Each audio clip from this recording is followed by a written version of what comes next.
Welcome to the Divorce Survival Guide podcast, where we have open and honest conversations about co-parenting, separation, divorce, and the hardest question of all, should you stay or should you go? I'm Kate Anthony, your divorce survival guide, and I'm here to help you navigate some of the roughest waters you've ever swum in and answer some of your toughest questions. I've been to hell and back, and now it's my mission in life to help you get to the other side of this process with your sanity and your heart intact. Hey everyone, welcome back. So, as you may or may not have heard, my book is available for pre-order. It's called The D Word: Making the Ultimate Decision About Your Marriage, and it will be released on December 26th, just in time for everyone to have gotten through the holidays and then trying to kind of figure out what comes next. So this book is the definitive yet accessible guide for everyone who wants to take control of their lives, either by ending or repairing their marriage. It is written in my signature straight talk. It's more than just a practical handbook for those considering divorce. It reveals how cultural and social influences negatively affect our relationships and our expectations, and how the odds are really stacked against us as women. And so I really, really hope that you will pre-order it. It is available for pre-order in a lot of different places. So, we will have some pre-order bonuses available coming soon. So if you order it, just keep your receipt, and I'll be telling you about that fairly soon. Just to be perfectly transparent, pre-orders really matter in terms of sort of book promotions and how it gets sort of surfaced and seen and all of that. So like the first couple of weeks is really the most important. Pre-orders plus the first couple of weeks after a book launches are the most important in the publishing industry.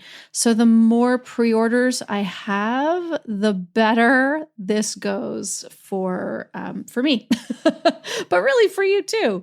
So a word of caution, of course, if you share an Amazon account with somebody, you obviously want to be cautious and maybe order it on a different platform. You can order it on Google, bookshop.org.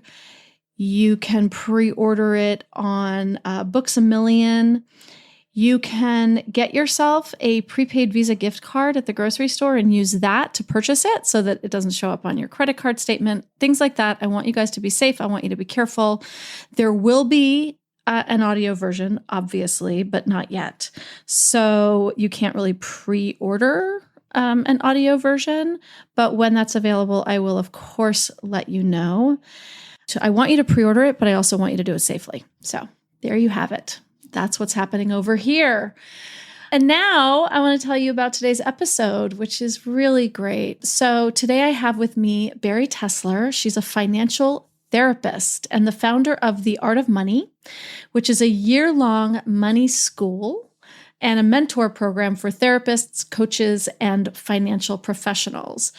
Bari trained as a somatic therapist, and she received her master's degree from Naropa University in 1998. And she then ran a bookkeeping business for therapists and artists. In 2001, she merged all of her training and created a somatic-based financial therapy methodology that she has been teaching for over 20 years. She's the author of the book, The Art of Money, a life-changing guide for financial happiness, and The Art of Money workbook. Her work has been featured on Oprah, Inc., Magazine, U.S. News and World Report, Reuters, Fiscal Times. I mean, everywhere. She is phenomenal. So please hang out and listen to this conversation with Bari Tessler. It's a conversation about money from a perspective that is very unique and super important, especially for all of you who may be sort of restarting their financial journey right now. So without further ado, here's my conversation with Bari Tessler. Bari, thank you so much for coming on and talking about all of this really important money stuff. That's the technical term for it. Having me, Kate. I can interpret. That's part of my job. So I know what that means. All good. I'm very happy to be here. So let's just start with I think the most important or clarifying question. What is a money therapist? I call it a financial therapist. Okay. But I have lots of colleagues that call themselves money coaches, financial coaches, money therapists, financial behaviorists, right? I've been calling myself a financial therapist since 2001. I was one of the very first people to be using that term, and I can't take credit. It was my husband. I shared my whole methodology with him one day in the small cabin that we were living in, big white paper, and he said, "Oh, you're doing financial therapy." And I looked at him like, "What did you just say?" He's a brilliant namer. So for me, a financial therapist, there's now a whole financial therapy association that was created in 2010. So they define it a little differently than I do. For me, it's an intersection of emotional literacy and financial literacy. That's one simple way of saying it. It is simply looking at your relationship to money and all that it touches and understanding what are the money emotions, or what are the set of emotions that come up for you around money? What is your money story? How is that formed? So it's really trying to understand, what is your money story? What are your money emotions? How do you work with them? How do you do some money healing work? And then I love to get into the practical parts as well. So I love bookkeeping systems and tracking systems. And as a therapist and dancer, I really surprised the hell out of myself that I fell in love with these things. And so it's, I have money healing. For me, my financial therapy methodology includes money healing, money practices, and money maps. So that's what I teach in my books. That's what I teach in my year-long program. So it's a lot of the money healing, the money emotions, the money story work, which we'll talk all about, how to work with those emotions, and then all these practical things, how to set up a self-care practice with money dates and tracking and all of that, and adding in your values. And then how do you make good money decisions? And how do you create what people call a budget, or I call a money map or a spending plan?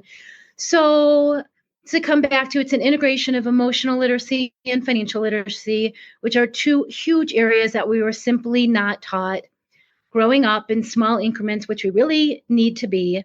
And so I'm just teaching people how to have a healthy and savvy and creative relationship to money. And when you talk about it, to me, it's so interesting, like the experience that I have in listening to you say all of that.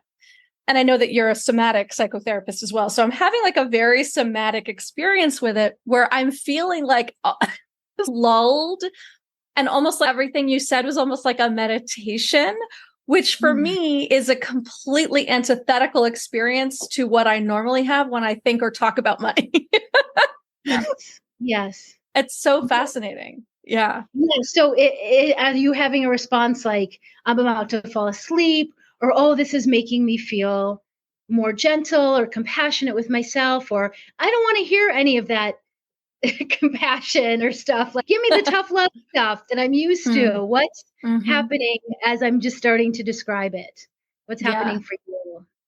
Yeah, it's so interesting. And for me, it was very like, it became like just like a meditation, like thinking about money as this, first of all, deeply personal experience, right? It's not a thing. It is an experience that we all have.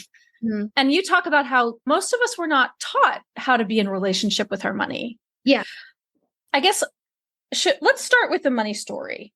Let me back up. Yes. I want to just, oh my God. What you're just, so one, you're calling it like it's an experience. And I always say it's a relationship, right? So it's one of the relationships that we need to know is important to look at. And the metaphor I use, it's like a garden. We don't want to overwater it, but we usually underwater it, but it needs care and attention. And I never thought this would be my topic, right? So in my 20s, I trained as a therapist, as a somatic, as a body-centered psychotherapist all through my 20s.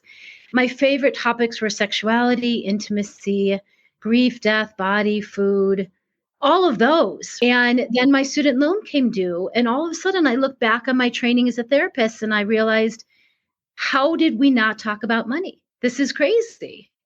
This is crazy. How could this be left out of my training as a therapist so that I can't even explore my own money story, emotions, let alone how do I work with my couples when they're fighting about money and help them to get to the deeper layers of that, which we'll talk about.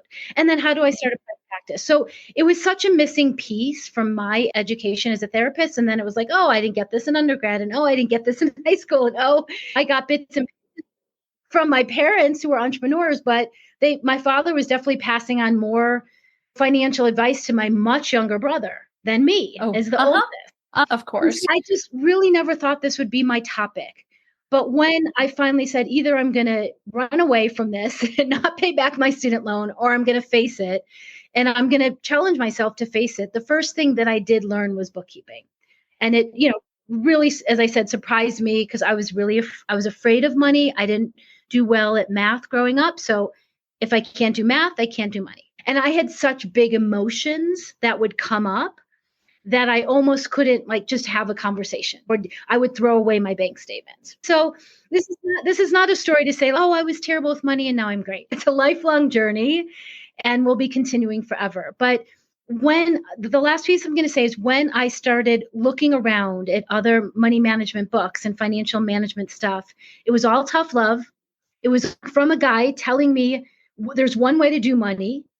Don't bring your intuition in because there's only one way and there's a right way and a wrong way, and never go into debt and always live within your means. And this is how you do it. And I just thought, wow, that does not work for me on any level. And so how can I create a relationship to money that was healthy and creative and savvy for me? And then, I looked around at everyone around me, realizing that everyone has strengths around money and challenges, no matter what income level or family background you come from. And so, yes, I did when I was in graduate school. This is the last piece.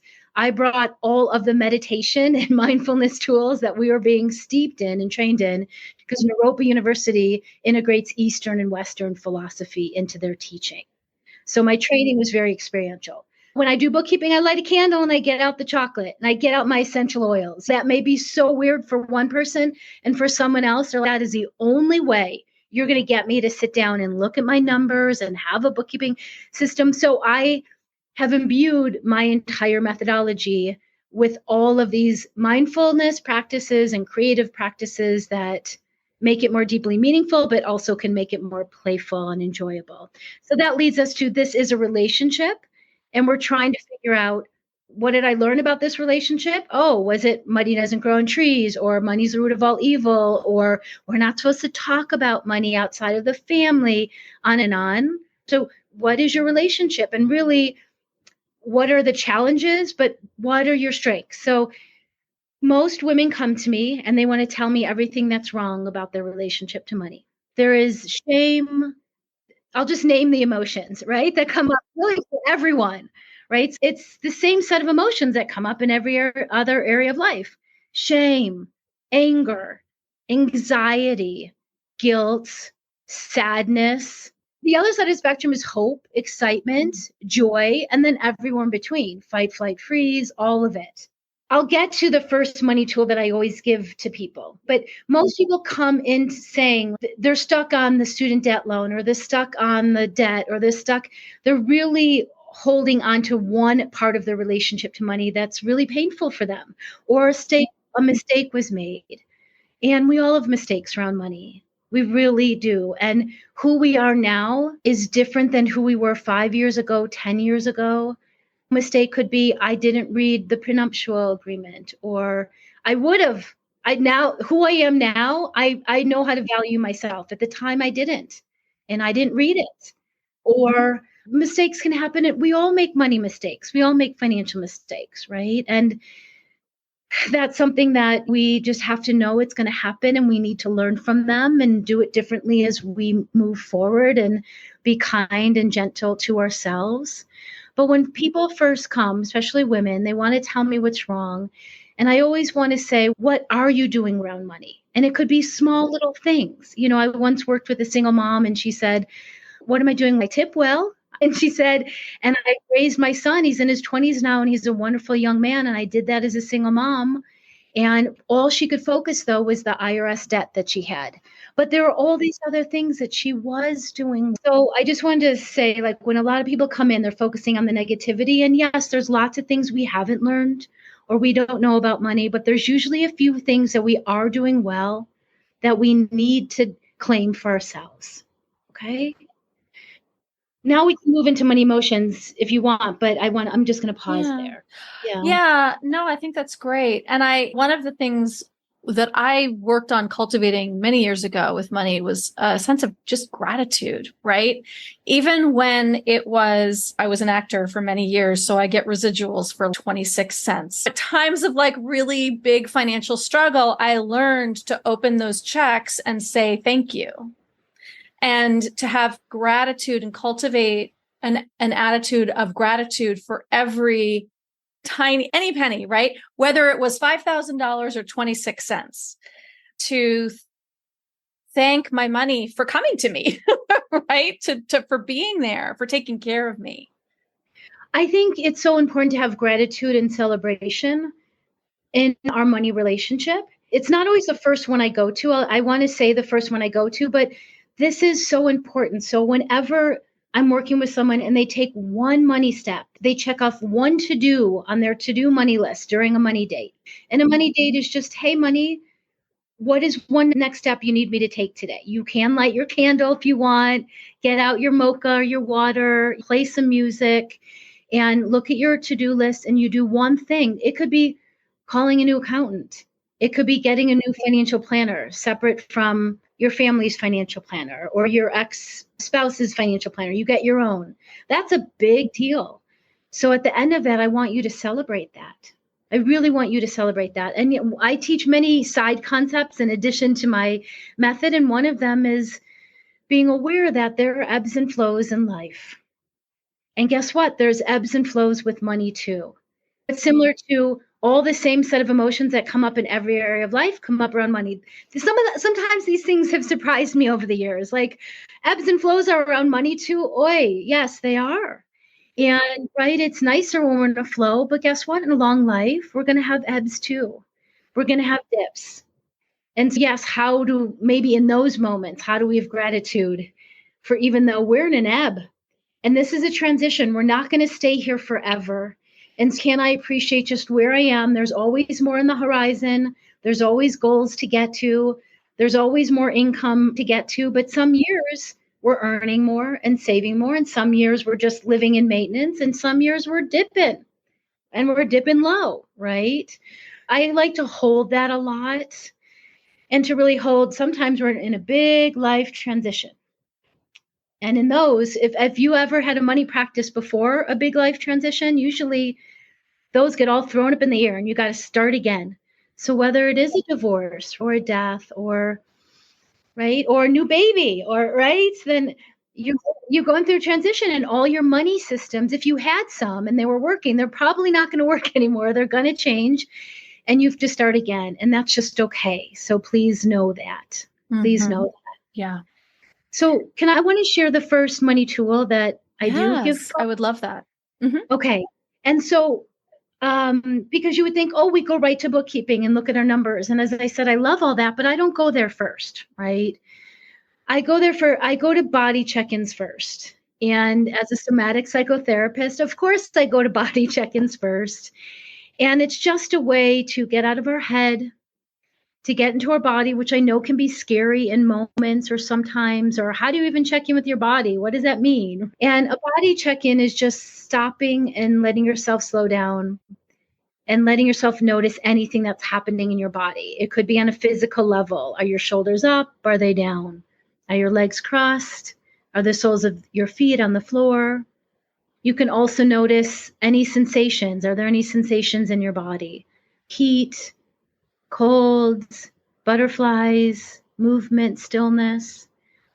And you don't have to check in on all these levels. We're all different, right? Maybe you want to check in, maybe sensation level makes sense to you, maybe it doesn't. The next level is emotion. So what's the emotion that's present? There may be a few. Are you feeling really sleepy? Are you feeling really pissed that you have to deal with this part of life? Are you still waiting for Prince or Princess Charming? One of my colleagues wrote a book, Prince Charming is not coming, right?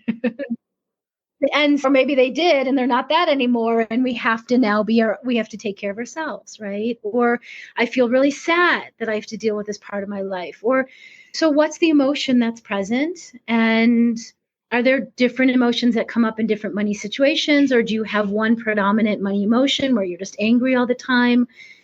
Please know they're all normal. They're all welcome. It's all part of it, right? So I also, when I'm doing a check-in, after I check in with my emotions, I say, what's going on my breath? So is my breath up in my throat, or is it down more in my chest? Or is it down more in my belly? And there's no wrong, right? It's just being curious. And then I always like to end a little body check-in with what is one little adjustment that I can make right now to help me feel more present or to feel okayness in my body. And so this may sound like meditation or checking in or grounding. And a lot of people have some kind of meditation practice at this point, right? This can be done 5 minutes. It can be done a full minute. It could be done before you're going to have a money conversation or during a money conversation in the heat of the moment or after as a debriefing. I was once in the car dealership and noticing I was starting to hyperventilate a little bit. And I was like, oh, excuse me, car salesman guy and husband, I'm going to the bathroom because it's a great place to do a body check-in. I did a body check-in and I was like, what's going on? Oh, I'm starting to hyperventilate. Okay, just notice it. Oh, my breath's going up. Okay, name the emotion. Oh, I'm feeling anxiety. Okay, let's sit with that a little. Just sit with that. Can you get your breath down a little bit more in your body? Can you just be with the anxiety? And then I asked myself, what does this remind me of? Oh, this reminds me of making fast money decisions. I hate that. Years ago, right? Yeah, sure. Because years later, I had to buy a house in 36 hours. And I thought that was the greatest thing. And I led the way. Oh my God. My husband, we reversed roles. But so, just to complete that, then I finished that little body check-in with, okay, I'm a little more calm now. Now what's next? Oh, now I'm going to walk out. I'm going to ask my husband to have a money date in the middle of the car dealership. Sat down and just asked the money date questions that we made up on the spot. Do we have the cash flow for this? Is this car, was an electric car, our first one 10 years ago? Is it in alignment with our values? Yes. Is this going to hinder our longer term goal of buying a home? No. So we just had a little money date and we made the best decision we could. And then we left and I did a debriefing after. How did that go? Was that a good decision? Are we enjoying the car? Was it a good value? Just right. So a body check-in, the first step of it is just slowing yourself down in all of these money moments. It could be when you're online shopping. You might remember, oh, body check-in. I might need to give myself a little, give myself, yeah, what? Yeah, I can see. I need a pop-up on Amazon that says body check-in.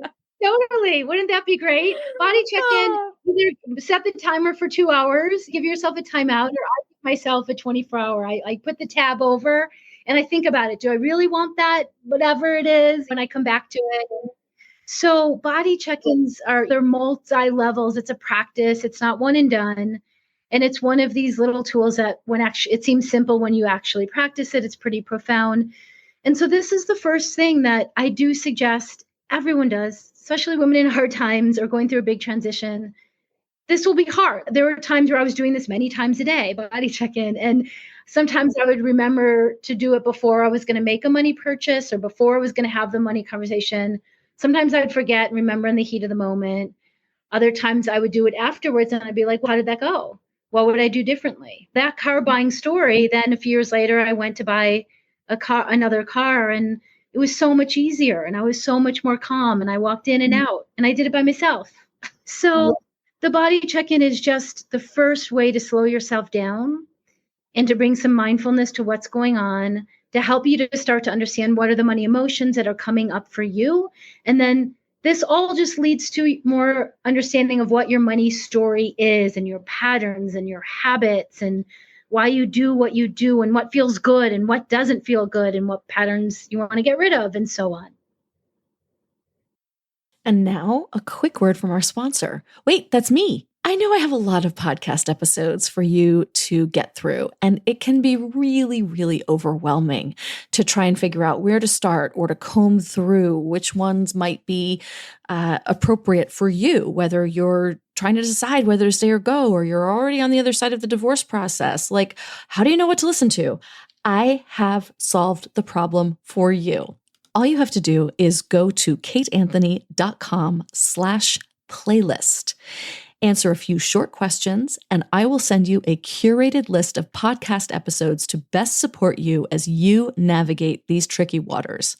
I'll also help you identify where you currently stand on this journey and what's ahead, with resources to help you move through this process with knowledge and grace. So all you need to do is go to kateanthony.com/playlist, answer a few short questions, and you will have your curated list of podcast episodes that will support you wherever you are in your journey.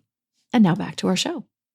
In terms of money story, right? I want to look at it from two angles, and is that there are a lot of women listening to this, right, who are suffering from financial abuse or various forms of abuse, but financial abuse is usually woven into any form of abuse. Your money story, which is something that I feel that taking ownership of can be really empowering. And I want you to explain what that is to people who don't know. But then there's also like having been a victim around money, right? Like a legitimate victim, right? And how do we reconnect with this relationship that has been used as a tool of abuse? Because I don't want to bypass any of the very real trauma that some people actually have around money, because sometimes it's a story and sometimes it's like, oh no, that's real. Anyway, do you know what I'm saying? Do you know what I'm asking? Okay. I'm not clear what I'm asking, but yeah. So let me start to answer it and please jump in. Okay. So a few things. One, money story is really our strengths, our challenges around money, our money beliefs, our money habits. They begin in our childhood, and they're formed based on certainly the environment we grow up in, economic status of the family, religion, spirituality, all of that, right? How our parents did money.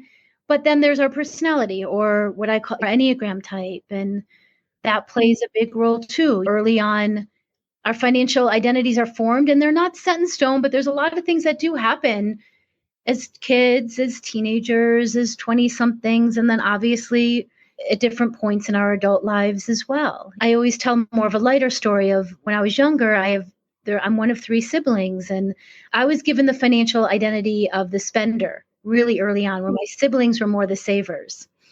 And it was like in the family, even though my dad was more of a spender, it's better to be a saver in the family. And I just had tons of wants and desires.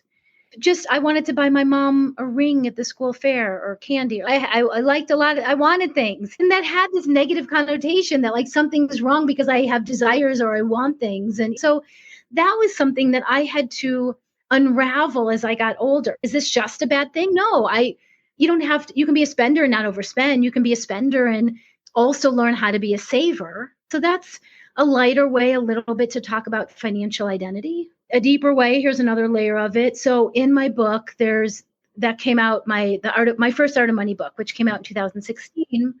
There's a chapter called It's About Money, and it's not about money. So it's about money because what we already talked about, we were not given a financial education from grade school on up. We were not given an emotional literacy education from grade school on up, right? So there are lots of things we did not learn that we're learning as adults. So that's where it is about money. Where it's not about money are these deeper themes that come up around power and stability and safety and security and enoughness and value and self-worth and so on, right? And so sometimes there is direct trauma around money growing up, or even as adults in marriages, as you talked about with financial abuse. There's direct traumas there, right? Money is being used as a weapon. That's how it's being used. It's being used to control and to have power over. And there's a spectrum of that, but the extreme is financial abuse. And right.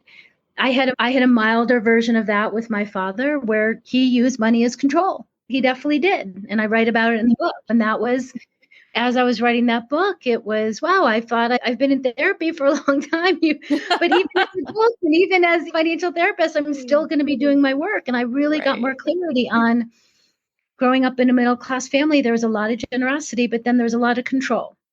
Right. And there's a lot of conditions that weren't directly spoken to until it was too late. And then suddenly I was left with no money and I was traveling somewhere. And then all of a sudden, so I know, and I know that can happen with a spouse as well. So I was in Europe and you would think, wow, that's very privileged. And it was my junior year. And my father didn't like that I went away for the weekend with friends to another country and he stopped sending me money without discussing it. I was just left there. And on some hand, it was like, this sucks when this totally sucks. And I don't speak the language and I'm in school here. And that was rough. And it taught me some really hard lessons. And yeah, I made declarations as a young girl of I'm never going to rely on a man for money and I'm never going to duplicate that pattern. But someone else in my situation would have just gone into a marriage and done the same thing, been in a relationship with someone just like their father and continued that.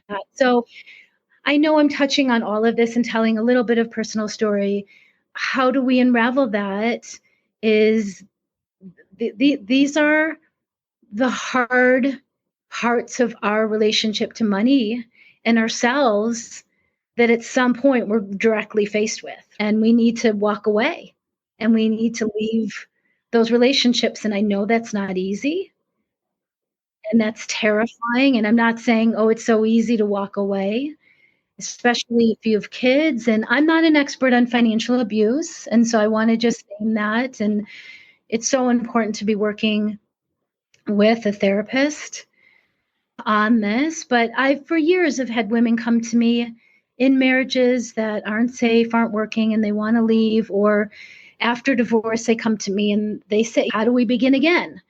And how we begin again is my entire methodology. It's teaching people how to set up a relationship with money that can feel healthy and safe again. How do you and how do you claim your value and your self-worth and learn how to create boundaries? How do you honor the old parts in that marriage or the younger parts that didn't know how to stand up for themselves? Mm-hmm. Right? How do you? Yeah. There's a lot of therapy work. There's a lot of therapy work, and my work is part therapy. Right? I'm trained as a therapist, and so that's woven in there. It honors the deeper layers. That this is not easy. This is hard. We're looking at younger parts or old parts, and we're having to parent them. We're having to adult ourselves. Right? We're having to be parents to ourselves. And go ahead. No, I was going to say in your methodology, I think there are three distinct sort of parts to it. And the first part is the healing, right? The first part is the healing. And it doesn't mean you're done with the money healing one day and you move on to money practices. It's not right. Because as I said, never. New things. Every year I'm fine tuning there's a lot of money healing tools that you can learn. So the body check-in is one of them. It's just being able to slow down and pause and check in with yourself. And that may even be scary. You may need to practice that over and over. Every time you're going to have a new money conversation with someone safe, right? And first you have to even identify, what does it even mean to feel safety in my body? Where do I even find that? I haven't felt that in a long time. That's what somatic therapy and trauma somatic therapy is all about, is helping you find safety in your body. So yeah, some people even start my work and then they go off to a somatic therapist and then come back in after they've done a little bit more work there. And a lot of people come in with doing therapy or doing tools. But the beginning, yes, is more of that money healing work, learning tools to understand what are the set of emotions that come up for you, what is more of your money story, what's still stuck in the past that you need to go and collect and pick up and honor the younger selves and the younger parts and bring them forward. And where does forgiveness need to happen? Not for another person who's caused you abuse, but maybe for yourself and staying. Or I know that's a big statement and that could take a long time to get to that place. But I've had to forgive myself for staying in unhealthy relationships when I was younger, certainly, even into my 30s. So there's a lot of therapy work, right? The money healing work. But I don't want you to stop there. I need you to move forward into a lot of the practical parts. And 2/3 of my method is the practical, right? So that when you move into the money practices, this is where you can start to set up a self-care practice for yourself. And some people need to really moderate. It's called titration in the somatic therapy world. Have you heard that term, titration? Just slowing down, taking things in bite-sized chunks. If you've had some trauma from big to small, you're anywhere on that spectrum of trauma, then you may need to even titrate how much money healing work you do. And you may need to do a little of it or some of it, and then move on to let's set up a self-care practice around money. So money, that's the money dates where they come in. Some people schedule them. Some people do them more spontaneously, or they schedule it first until it becomes more of a habit, right? And they get the grooves going. It could be 5 minutes a day. It could be 15 minutes every few days. And that's where in my books and everywhere, free blogs and podcasts, I'm always giving examples of how we talked about it a little bit. Light your candles, get out your oils, get out your chocolate or whatever your version is, and then look at your to-do list. It will always be long. You'll always be adding to it. And maybe you do 5 minutes or 15 minutes at a time. You make that one phone call. Or a lot of people need a buddy now. They need a girlfriend, or they just need a girlfriend, someone they feel safe with, that they can sit down and say, I'm going to do some money work. Will you do some money work? Or let's meet at a cafe and do our bookkeeping side by side each other. I've heard so many people buddy up in my programs or just with my books, and they just buddy up and they start doing some money work together. So all of this stuff can be scary, and it does. And so that's where I'm like, back to the body check-in. If you need to do a little body check-in before your money date or during your money date and journal about it, or go pause and put on some music and go dance it out, or go for a walk in nature and come back, and then look at your money date list and take one more step, right? So there's a lot in the money practices, everything from the money dates to, yes, I want you to know your numbers. And that is a scary step. That took me, go ahead. No, it is a scary step. It's a very scary step. I think it's one of the most powerful things that I've done is keeping my numbers every day. And it's incredibly powerful and like seismically shifting. And it's right. Like it's a weird energetic thing. You wouldn't think that every single day, every morning, getting up and like putting what you spent yesterday in an Excel spreadsheet or whatever, however you do it, would be as seismically shifting as it is. It was for me as well. And so for someone who's going through a hard time and they're like, I can't even do the body check-in yet, I want to just do some tracking and learn numbers, then that's where you craft this your own way.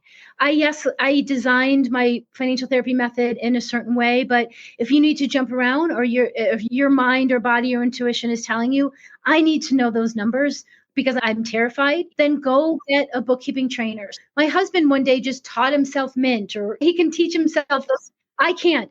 I needed someone to hold my hand for 6 months, and I needed tissue breaks and chocolate breaks. And I know that's being dramatic, but it was so Nick for me. They said, even learning it. But once I learned it, it was as though the sea parted. Really, it was incredible because I felt empowered. I felt like I have clarity. Oh my God, I know what the numbers are. I can't play around in my mind. Even if I'm having a dip, I'm seeing it clearly. It brought so much empowerment, so much clarity to me, so much more calm. So yeah, if you need one huge empowering step, then get yourself a bookkeeping trainer, someone who not just knows the bookkeeping system, but is a good teacher and a kind and generous teacher who can slowly teach you. And most systems, even if it's a spreadsheet, it takes 6 months to a year before you feel confident, I got this. And so there's a learning curve. That's hard as adults to learn something new. It's hard to learn something in a transition when there's a lot of grief and a lot of other emotions. So go slow and get someone to literally hold your hand while you're learning a bookkeeping system. Yeah. And I like that you First of all, I remember working with a bookkeeper once, and she was so mean to me. And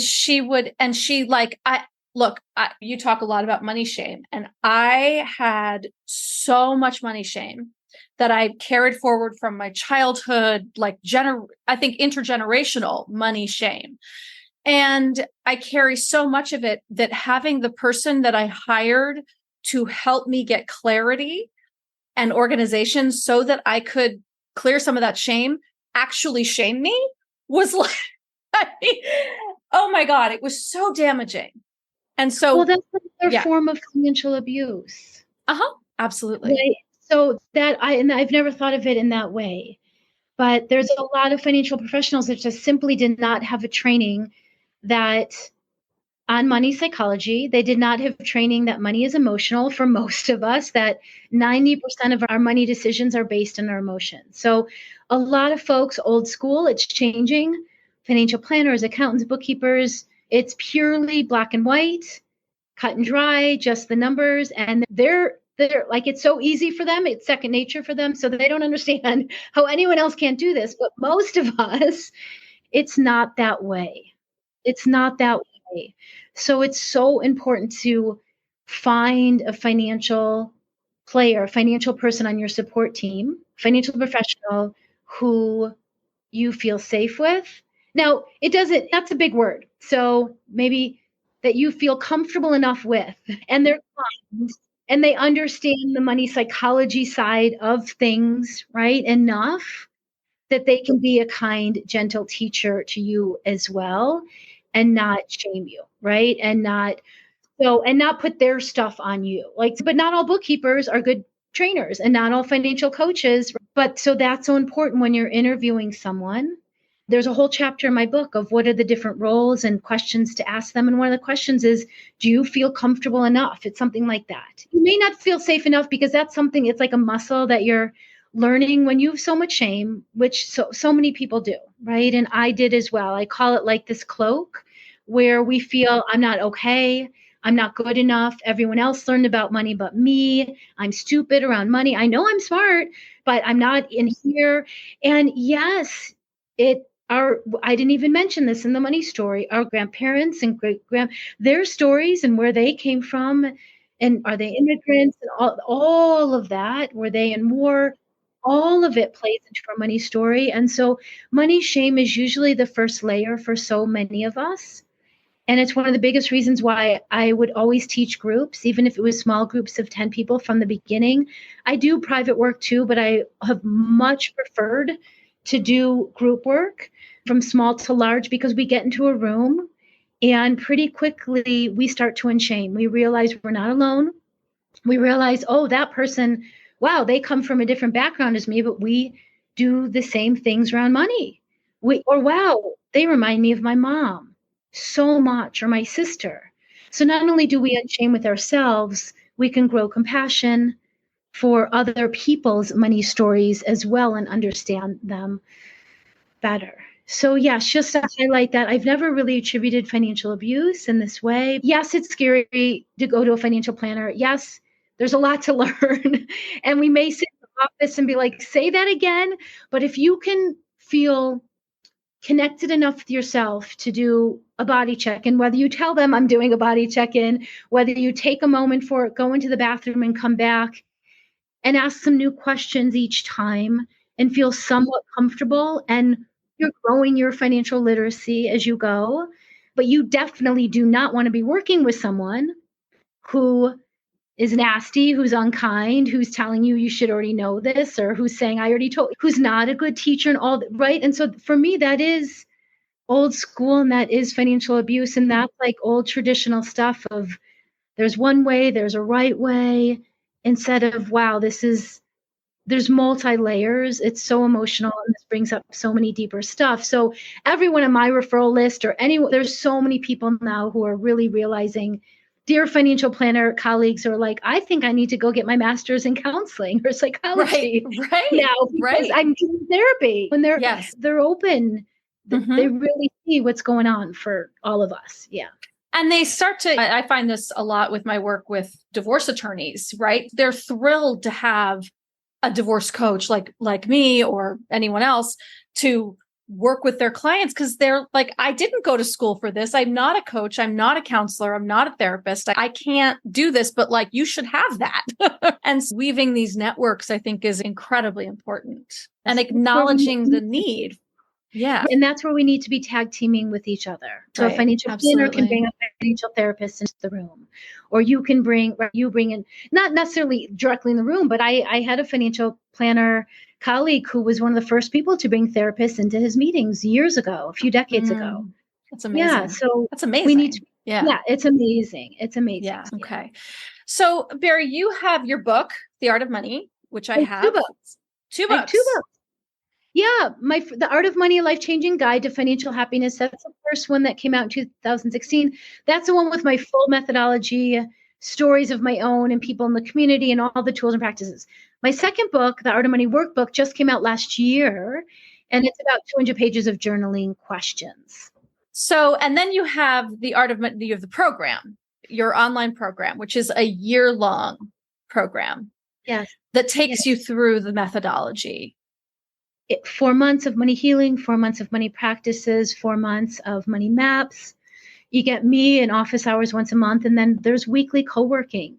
So I have a group of alumni guides who've been in the community for years, and every Saturday morning they host a co-working session, because as we were talking about earlier, we need a buddy, or we need a little group to be doing our bookkeeping or filing those tax forms, filling out those tax forms. So yeah, that's my year-long program that I've been doing in that format for 11 years now. I used to teach it in really small groups of like 6 weeks. And then at some point I realized this needs a year, but it really needs a year to learn the whole foundation. And then you practice it for the rest of your life. But it needs a full year to go through it all and learn it all. Yeah. Amazing. It's amazing. And your website is just full of resources, your blog posts and articles. Like you are an absolute wealth of so much information. So I very much encourage everybody to check out Bari's website at baritessler.com. And where else can people find you? They can find me on Instagram and Facebook. And I just got on LinkedIn 2 months ago, finally. I'm on there. People message me all the time. I'm like, what? No, I know. I actually am responding to people. I'm in that phase, that beginning. I'm responding to people. So you want to come, actually send me a message and I'll respond. Come over there. And I respond on Instagram too, private message. Facebook, I do not respond to the private messages. And it just depends on how busy I am and full and all that.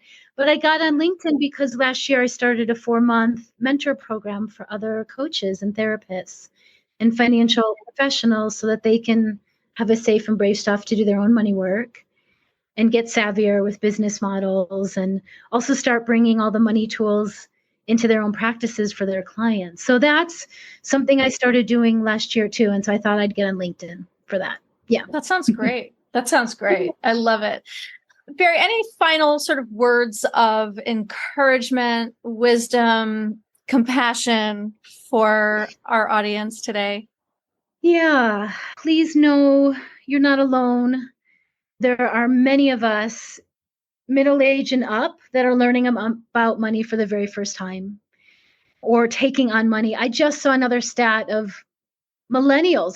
This is a few years ago. Millennials were still abdicating responsibility, of their relationship to money over to spouses, more in heterosexual relationships, but still. So, okay.